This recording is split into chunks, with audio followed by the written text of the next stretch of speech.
Ladies and gentlemen, pay attention. This is your boy, the coach from the WWE. I would like to welcome you to the very first wrestling podcast in the world to take you on a weekly deep dive into classic matches along with legends of the squared circle. Enjoy the discussion. Enjoy the back and forth. There's so much to get into. Ladies and gentlemen, this is The Payoff.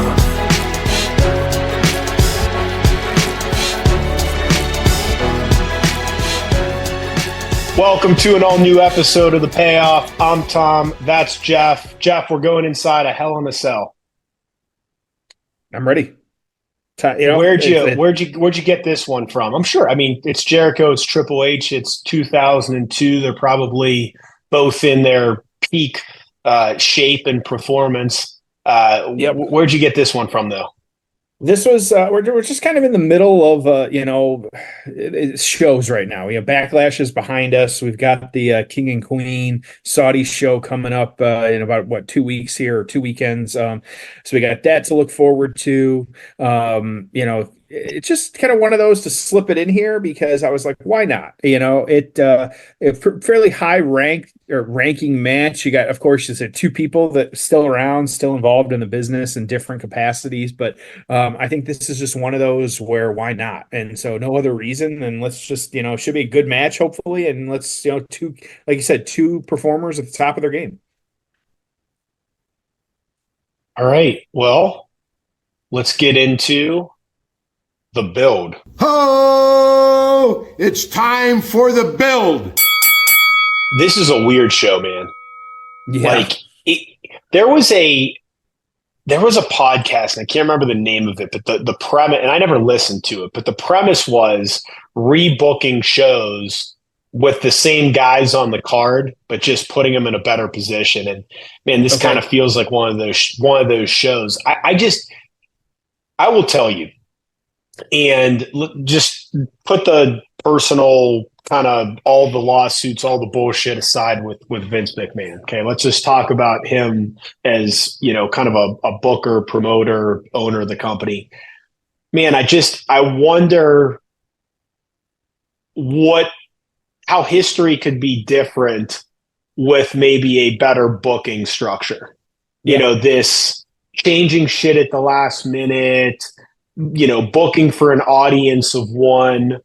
I mean, I look back at some of this stuff and I'm like, man, this shit could have been so much better, right? It's not like, when I start reading the talent on this show, they're almost all Hall of Famers, okay? Mm-hmm. And you're just like, but why did this show kind of suck? Like what, it's just really interesting. So, dark match, William Regal retains his European Championship over D'Lo in 6 minutes. We start off with Eddie Guerrero retaining the IC title against Rob Van Dam in 10 minutes. By the way, Gunther's reign, all of a sudden now the IC title matters. It's amazing how, to my point about the booking, we go through like 10, 15 year stretch where the IC title sucks and it's pointless. Right? Like it was awesome in the 90s, and then it basically didn't matter for 2 decades for the most part. Now all of a sudden it's like it's a big deal. All from it didn't happen overnight, but right guy, 2+ year reign or almost a 2 year reign. There you go. Problem solved. Yep. It's amazing how quickly these things can change. So it's not like, the IC title never, ever is going to matter again for the rest of time, or championships are just props. Every championship matters right now in WWE. Yep. Okay, maybe the women's tag doesn't. But, they've done a good job at restoring a lot of these titles. So Trish is going to retain the women's championship in 2 minutes, defeating Stacy Keibler. Again, talk about a championship that means something. And Triple H said it best, right? He's like, I don't, and I know some people don't like to hear this, but he's like, I don't look at men and women. I just look at our performers and I book matches, and the main events, sometimes they'll have women, sometimes they'll have men. But to me, that's the best compliment you can give to these women. And I completely agree. Like, I don't even think about it anymore. I'm just like, man, Jade and Bianca, sign me up for that. Like, I can't wait for it. It's amazing how well they've done. I mean, it's rare in any genre to basically look at the men and women interchangeably. Yeah. Right. I mean, and Caitlin Clark and the women's basketball, those games were better than the men, but like, that's so rare. And so it's really, they've done such a good job. Brock Lesnar and Paul Heyman are going to defeat the Hardy Boys in 4 minutes. Steve Austin's going to defeat Big Show and Ric Flair in a handicap match in 15 minutes.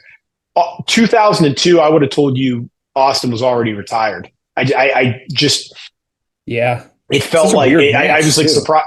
Yeah. Edge defeats Kurt Angle in a hair versus hair match in 15 minutes. So that's how Kurt Angle lost his hair. The match we're going to cover, 25-minute Hell in a Cell match just in the middle of this card. Then you go to Rico and Rikishi defeating Billy and Chuck in 3 minutes to win the tag team championships. Then the main event match. Yeah. Then the main event, Undertaker defeats Hulk Hogan in 11 minutes to capture the title that Hogan had won the previous month against Triple H. So, I hated the Taker Hogan thing. The match sucked. If you're going to give Hogan the title, give him a run. Have him beat someone where it matters. I don't know. Give me Austin and Hogan. Give me Flair and Hogan. Have Triple H get his title back. Like, any number of things to me would have been better than what they did. So I hated the booking of the Hogan thing. Hated it. I thought there was money in a couple title matches. It wasn't like he stopped working right after this. So anyways, but you look at the Hall of Famers on this show. You got Regal, Guerrero, RVD, Trish, Stacy, Brock, Heyman, Hardys, Austin, Show, Flair, Edge, Angle, Triple H, Jericho, Rikishi, Billy, Taker, Hogan. I mean, they're almost all Hall of Famers.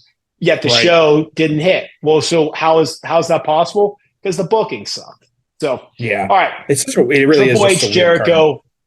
Yeah, and how do we get to a Hell in a Cell match? And was the stipulation even warranted? This really was a weird time, like you said. So we're in May 2002. At this point, wrestling, like, looking back on it, like, this is when you and I were like really into it too. It was not great, plain and simple. And so the booking on this one, and so we're going to go back, like I said, well, this match taking place at the end of May or mid-May, May 19th. We're going to go back April 25th on SmackDown. You had Jericho beating Triple H with the Undertaker's help to get a title shot at Hollywood Hulk Hogan which is actually a SmackDown episode. But then you had Jericho kind of working with Mr. McMahon to make the match a no DQ match so that it would prevent Triple H from hitting Jericho or interfering. So, kind of back of Jericho kind of taunting Triple H and dealing with that. Undertaker's music hit. Undertaker didn't come to the ring. Hogan beat Jericho to retain the championship on that episode. Just feels weird saying that. Hulk Hogan beat Chris Jericho on SmackDown to retain his championship. And I was at that show. Were you? Oh my gosh, I'm sorry, man. I was at that show, and I was sitting. It's so funny. We were talking about last week. I had limited view seats kind of off to the side of the stage. And Teddy Long came out and sat with us. Crazy. Okay. That was, I think he was just a referee at the time. We just sat there and just bullshit with him during the Hogan match. Why not? Yeah, absolutely. Yeah. So, because he didn't even give a shit during that time. And so, yeah, why not? So with that one, though, you had McMahon a few weeks later. It was McMahon and he made Jericho and 5 other wrestlers beat Triple H. And that was when, and so it was Christian, Hardcore Holly, Lance Storm, Devon Dudley, and Test all kind of beating him up. And then that was when it was booked to Jericho and Triple H in that Hell in a Cell match. Part of that, as you could see, to prevent some of this outside type stuff or, keep people locked in versus out. So, You then had Jericho costing Triple H a match against Devon, making Triple H attack him. And then Jericho teamed up with Kurt Angle against Edge and Hogan. So there was a tag match as well, too. You had Triple H attacked, just everybody attacking everybody. And it was messy. And then you had McMahon outside ringside too that week. And so, Jericho hit Triple H with a chair. And then you had Jericho and Angle attacking Triple H and Edge, and they beat them in the main event the week before on this one on SmackDown, and so it's just a lot of nonsense. I feel like on this one, like you had guys attacking each other left and right. There was too many players involved in this one. The Hell in a Cell, kind of keep them locked in, and maybe I guess when you look at it from that perspective of hey, you had all this outside nonsense, let's keep them locked in the cell. That's what we're gonna get. But to this point, it wasn't great, but this is where we're at. Yeah, I'm curious about this one. And it's just it's such a odd place in the card too. Before well, it is. You figure you can't have it be the bathroom match. You had a really bad bathroom match. And so it like you said, I think you have to rebook the show to really get some better appeal, but I don't know, we'll get into this. I have no clue how this is going to go. I see the star rating, but that doesn't mean anything, and so I'm ready if you are, man. All right, it's time for I forgot to say 1 hour 37-minute mark of Judgment Day 2002. 1 hour and 37-minute mark, Judgment Day 2002. Jeff, are you ready? I am ready. It's time for the payoff. Ho! It's time for the payoff. All right, so Jericho talking shit, long hair, long tights. I like this version. I think I like this version of Jericho the best. Mm-hmm. Yep. God, just looks jacked at this point too. Jericho looks older than he is. I think it's the beard that's kind of throwing me off. But Triple H looks incredible, like out there. Yep. Oh yeah, tan is shit.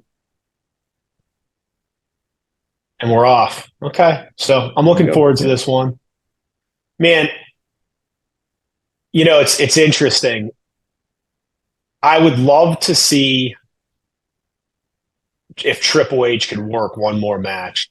I'm not saying he should and he won't, and his heart and stuff like that. I will say I also like the fact that he's not a character and he shouldn't be a character, and he should continue to do what he does with the press conferences. He's a far greater asset to the company in that role. I would just say from a fantasy booking standpoint, there's so much you could do with him right now if he could still work an occasional match. I mean, you could turn him. You could turn him heel and have a hell of a run with Cody, right? You could. I mean, you just name anyone, right? You could have Brock come in and do something with him. You could. I mean, there's so many things that you could do with Triple H. I do wish he would have had the proper send off. I mean, I wish that for everyone, right? I want Edge to retire to WrestleMania, right? I want Triple H to retire. I mean, I want everyone to have that proper send off. And we've talked about it before, but it's just there are so few guys in the history of the industry that had a proper send off. Yeah, I mean, Hogan didn't. Triple H didn't. Shawn Michaels kind of did, but ruined his. Mick Foley had one, but ruined his a month later. Ric Flair ruined his. The Rock, I mean, right? The Rock may or may not. We'll see. Cena may or may not. Kurt Angle, his completely sucked. You go through these guys, and it's so few of them ride off into the sunset. Batista did, but I'd be shocked if he didn't work another match at some point. Like, why wouldn't he, right?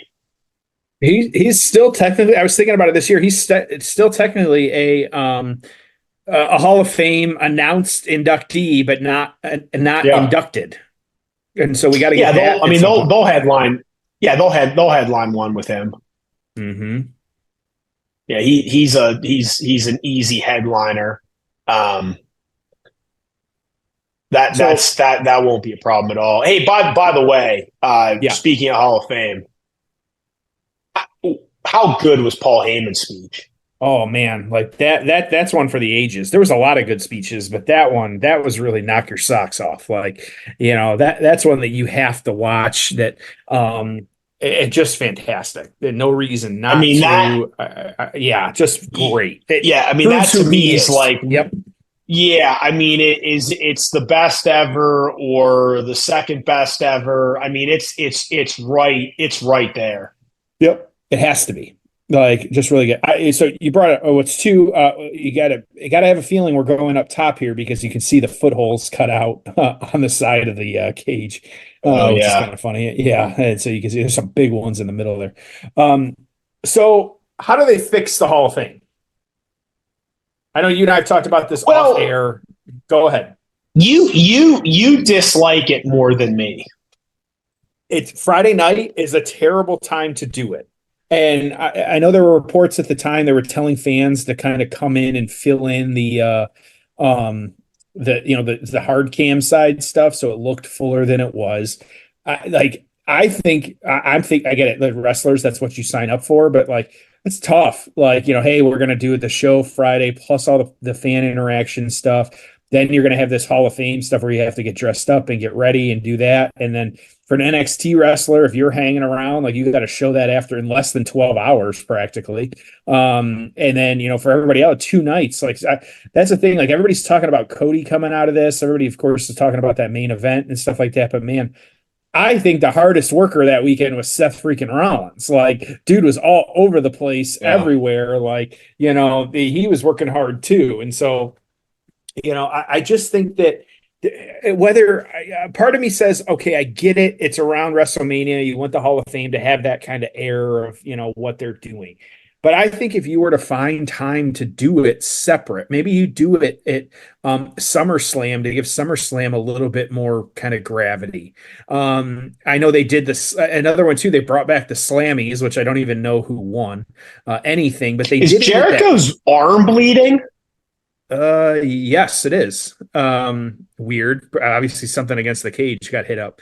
They brought the Slammies back, but they did it at that fan WWE World or whatever it was. Yeah. Which none of the wrestlers were there either. Like they'd give someone an award and then there'd be like a video message. It was horrible. I put it on for like a half hour. It was really bad.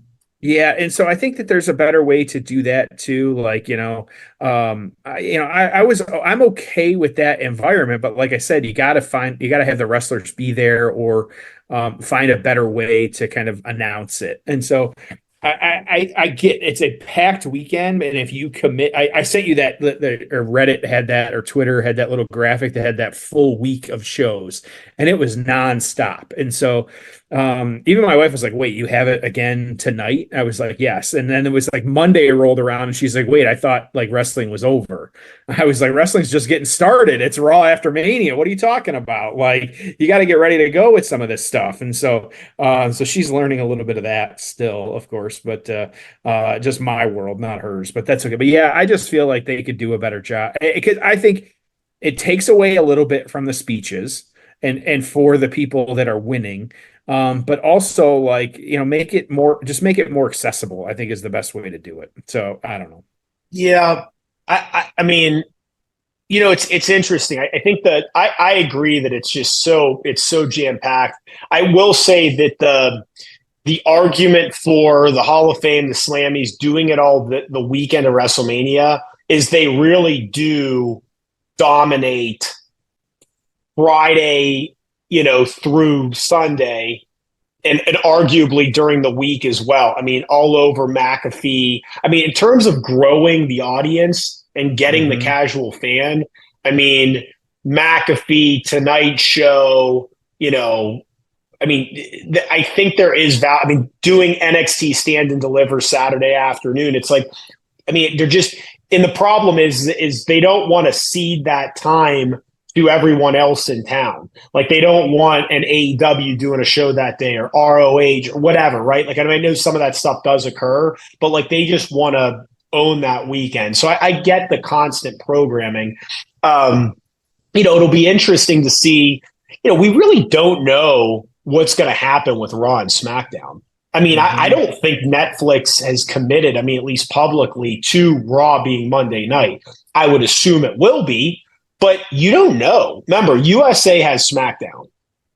Netflix has Raw. We don't know when SmackDown's going to air. I mean, what if USA says we want SmackDown on Monday nights? Yeah. The idea being Netflix wants Friday nights to be Raw. And part of the reason they want that is so when the Peacock deal comes up and they end up getting the pay-per-views, then it becomes Friday night Raw on Netflix, Saturday night TLE. It's a little more seamless. Again, I don't know. The other interesting part of this is how long is Raw going to be? Are there going to be commercials? Triple H has said I could 3 hours is too much.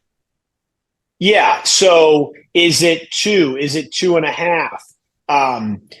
What are we doing with commercials? Are there going to be commercials for a lower tier? I think there's multiple tiers of Netflix, right? Yep. Highest priced Netflix tier, you get no commercials.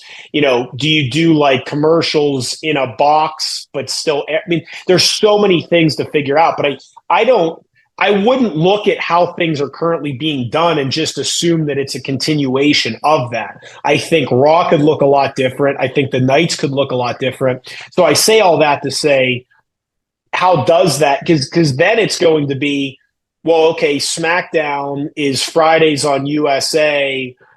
Are we going to do the Hall of Fame after? Or what if SmackDown moves to Thursdays? Well, now we're probably going to do the Hall of Fame as a standalone like we used to in an arena. So I don't know if I wouldn't assume that the Hall of Fame and the Friday night show are both going to happen. And also the product's so hot, say SmackDown moves to Thursday, I think there's enough momentum that you fill an arena Thursday night for SmackDown or Raw or whatever it is. Friday night, you fill the stadium or arena. I'm sorry, fill the arena for a Hall of Fame, right? So you can get an extra night of that's $1 million gate probably or damn close to it for how hot the product is. All in the same arena. Well, the other thing I'll go ahead. Oh, go ahead. I was going to say, you've rambled, or I say rambled, like you've rambled off or listed. They're on Peacock, they're on Netflix, they're on YouTube with that Speed show, like which isn't all that bad. Like they're on all these different kind of platforms, Speed's on Twitter, X, whatever the hell it is.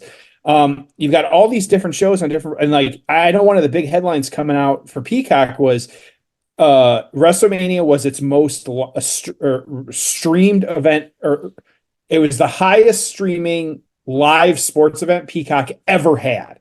And you figure they've got soccer, football, like they've got all these different things, but WrestleMania was their biggest event. You don't think Netflix wants that headline? Like, you don't think that like, those people behind the scenes aren't ready to invest, like you said, of like, I could see too, we get another show. Like if it goes well, all of a sudden, like they build on something else of making it that big a deal because why not? I think, we all see the jokes like cable is reinventing cable went away and streaming is reinventing cable. And we're seeing it with all these mergers and stuff like that.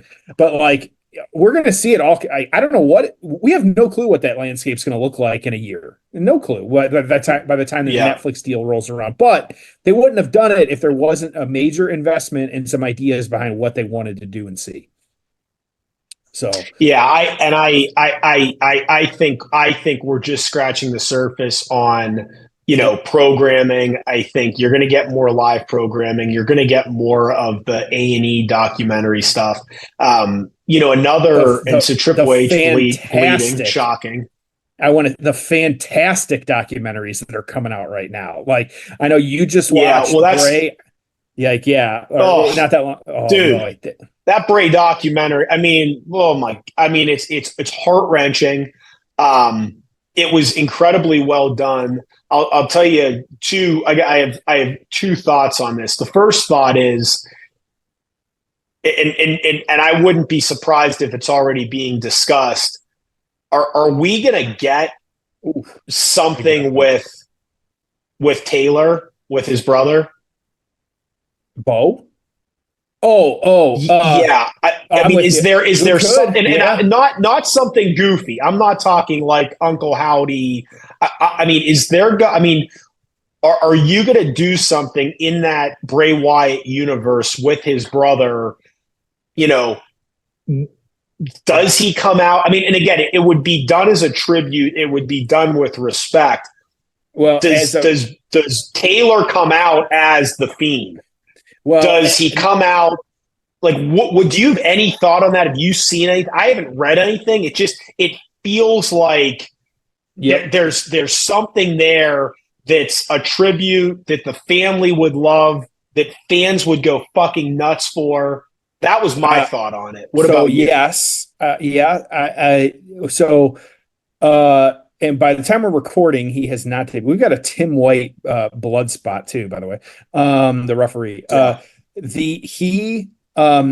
They started planting seeds in that Raw after WrestleMania. There was that one screenshot with the Bronson Reed, like there was the weirdness with the feed. I don't know if but when we're recording this, that has recently happened. Okay, I was not aware of that. Okay, and so there are because I'm back to reading some of the dirt sheets now after WrestleMania season.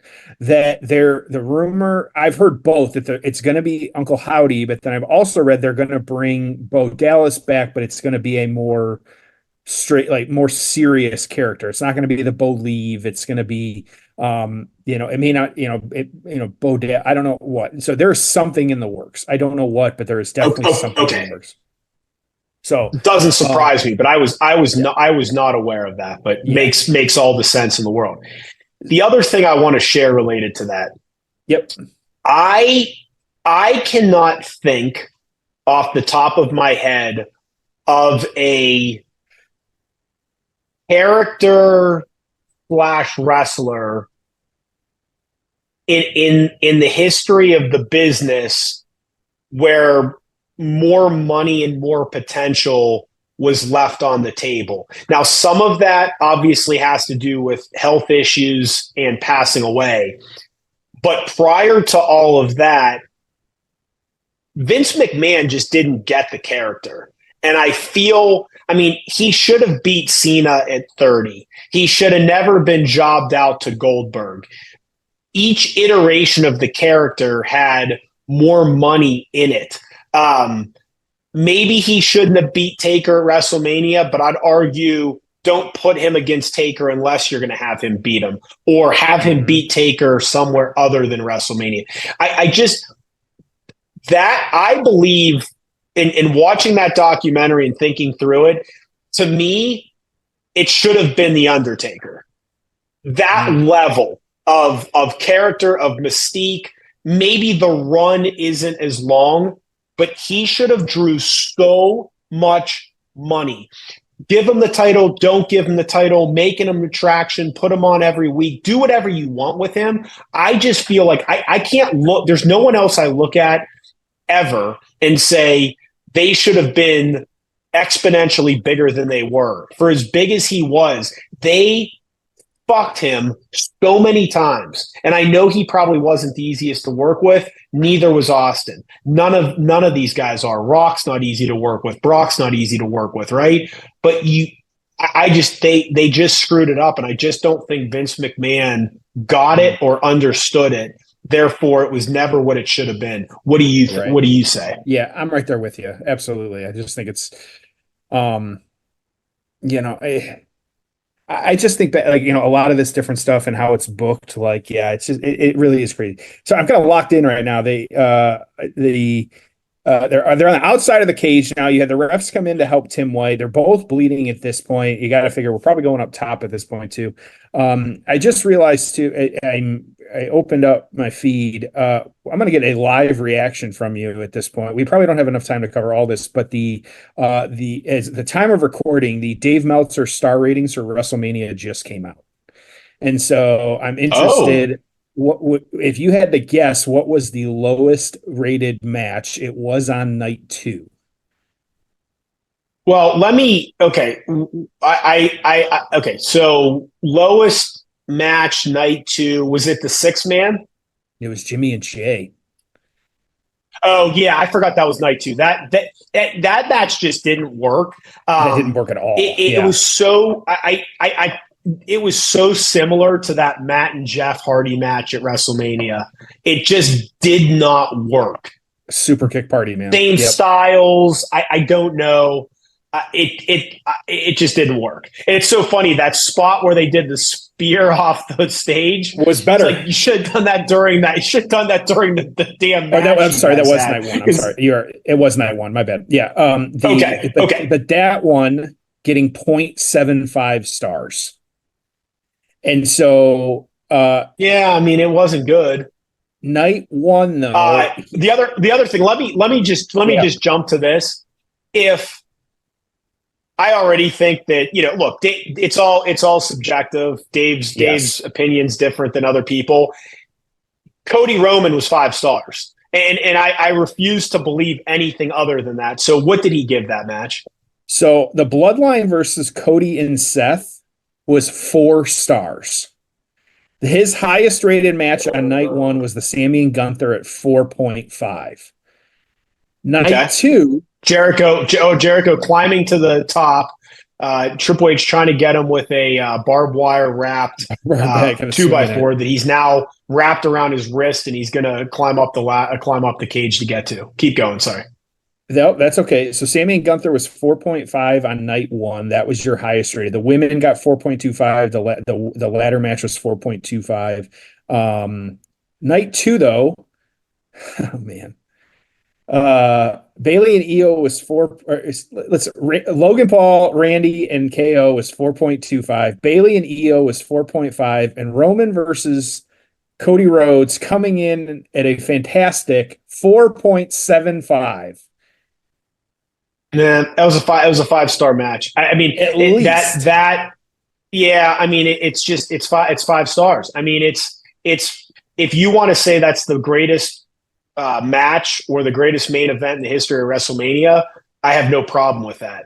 I probably don't agree, but in a lot of ways, it is one of my favorite matches ever. That's just a 5 star match, man. That moment, the build to it, the crowd reaction, the surprise. I mean, that thing's perfect. Mm-hmm. You got him. They're on top now. He's swinging the barbed wire. I'm actually pulling up the write up because I'm super curious. Yeah, both guys bleeding. They're both on top of the cage. It's interesting. I was looking at Triple H's, just his, I'm not Triple H, Chris Jericho, just all of his, we're talking about Meltzer rankings, all of his ratings. And I mean, man, what a library of matches. I mean, he has 13 matches that are 4 3/4 or more. He's got another 20 matches that are 4.5. Just a ton of highly rated matches. Now, you have to wonder, is it just a coincidence that Jericho's one of the wrestlers that speaks to Meltzer the most? I also think that Meltzer has a tremendous bias towards the guys that he communicates with that feed him news. I'm not even. And there's a pretty clear pattern there. I'm going to read one line from this, and I refuse to read any more of it.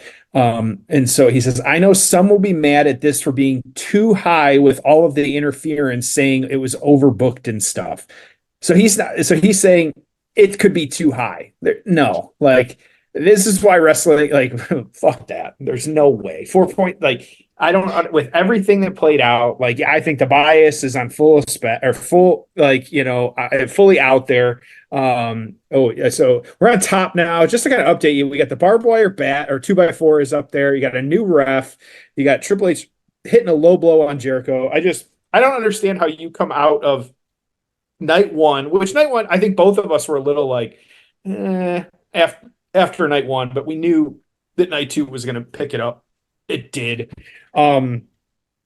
And like you said, it's all subjective, but I don't understand how you watch that match on night two, knowing the story of 10 years of Roman hitting Seth with the chair at the end. Like, I don't get it. It makes It zero wasn't sense. it wasn't overbooked. It was chaotic. It was chaotic, it was great. It was beautiful chaos. It was incredible. Made sense. I think I forget if I told you or my brother it made perfect sense. Because every single player, maybe the Undertaker was a little weird to be out there, but also like at the same time, like, you know what I think? You know what I think? Austin, it's a fucking Undertaker. It's always going to be awesome. Yeah, okay, exactly. So they're counting on top of the cage. I actually didn't know that you could pin someone outside of the cage structure. And he hit Jericho square with the barbed wire bat too. So I'm guessing once we see his face, he's going to be bloody. Yeah, it's crazy to me how, it feels weird saying, oh, we're let down that Stone Cold didn't show up, but the person that does show up is the freaking Undertaker. Like, how can you can't be upset at that. You're not truly let down by that. Like, that's just, that's crazy talk. And so it's just comical though, what we got. That was the pin there as well too, on top of the cage. Triple H getting the win. I did not know you could do that. I did either. Apparently, part of the stipulation with this. Yep. All right, let's get into the aftermath. Oh, it's time for the aftermath. What'd you think? Hard hitting. Crazy. It feels weird to think that we have less blood on Triple H than we did last week when this is a Hell in a Cell match. And we had Crimson Mask last week. I thought it was pretty good. It was stiff. It was hard. I think these guys, they did everything kind of made sense. The ref spot was really, really hard. But I think overall, though, it just made it worked for me. I think it wasn't overdone. Like we're talking about overbooking. It wasn't, bloodfest. It wasn't crazy. It just made a ton of sense, and the fans are popping. So what more could you ask for? I liked it. I thought it was good. Yep. Good, not great, but good. Yeah. Good match. So what happens after this? Yeah, they blow off this feud that's been going on for a while now. Yeah, and so this one, the feud was over at that point, and so Jericho actually entering the King of the Ring tournament. This was, they would get a spot at the Undisputed Championship at SummerSlam. Jericho actually got hurt legitimately, so he forfeit his first round match against Edge. Edge was hurt, and so he forfeit his match. And so Jericho then getting into the semifinals, but losing to Rob Van Dam. And so in the King of the Ring tournament, Triple H on the flip side, though, him starting, he had Undertaker not too long after this, beating Randy Orton to retain his Undisputed Championship at the time. And so then you had Triple H getting into it with Undertaker, wanting a title shot. You had, other matches where then the Undertaker was interfering as well, too. And so Triple H, though, became the number one contender. It was actually June 6th on a SmackDown, defeating Hollywood Hulk Hogan to be that number one contender. And then Triple H facing Undertaker for the championship at King of the Ring that year. He he lost because of interference from The Rock. So just kind of like this story, like you said, this story was just kind of over at this point. So PWI though, Judgment Day 2002, at this point, Jericho was number 4, Triple H was number 10. No real write-ups on this one either. And so we did get the kind of star ratings earlier. This one did get a what is that, 4 or 3? I got such tiny little print here. We're looking at 3 3/4 stars. So 3 3/4 on this one. No real write-ups to speak of. What do you got this one at? I had this one at 6.5. It was good, but there was nothing. I mean, the problem with it, we've just seen they've just done too many of these Hell in a Cell matches. And it's tough because it's like, it's impossible, at least for me, it's impossible to not watch every Hell in a Cell match thinking about the first two, thinking about Shawn Taker, thinking about Foley Taker.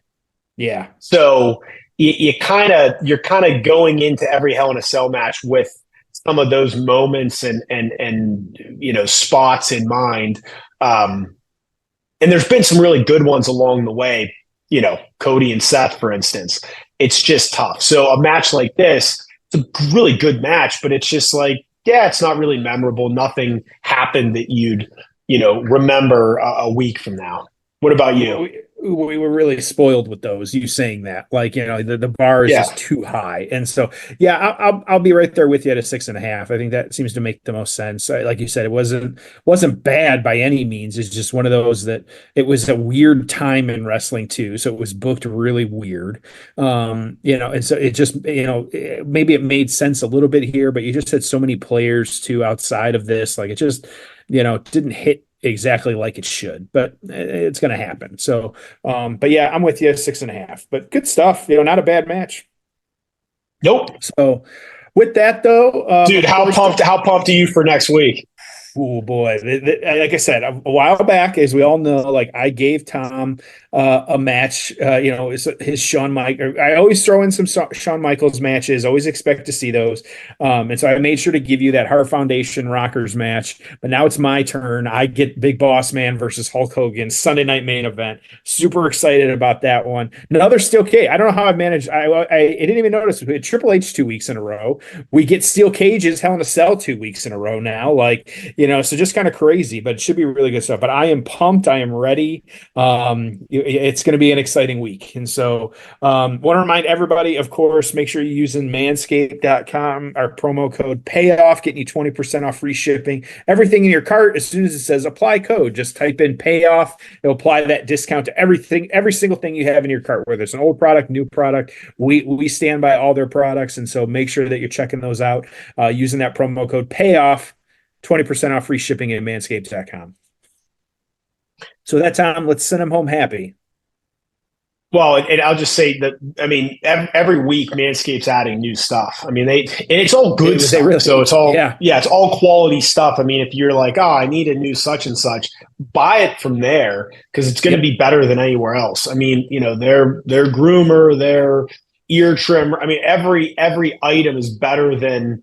It just feels better. It's just really, really good. So I would encourage that. That's what I do, right? So I have most of the stuff on their website, and if I need something, I get it. So even their shampoo and conditioner is really good, and the bottle's kind of cool, and it's this little pump thing. And anyways, the pump. I like the pump. Yeah, I do too. You and I both have the receipts on this. And people are like, "Oh, they're just going to shilling this stuff." It's like, no, I could text someone right now my drawer and my shower, and we've got everything in there. So we don't bullshit. And I just went on the website real quick to see what might be new, and of course, I got the 10% off pop up. So make sure that you're using our promo code to get that little bit extra discount. So yeah, cool. Well, I'm actually excited for next week. And I know you are too. So we appreciate everyone listening. We'll see you next week on an all new episode of The Payoff.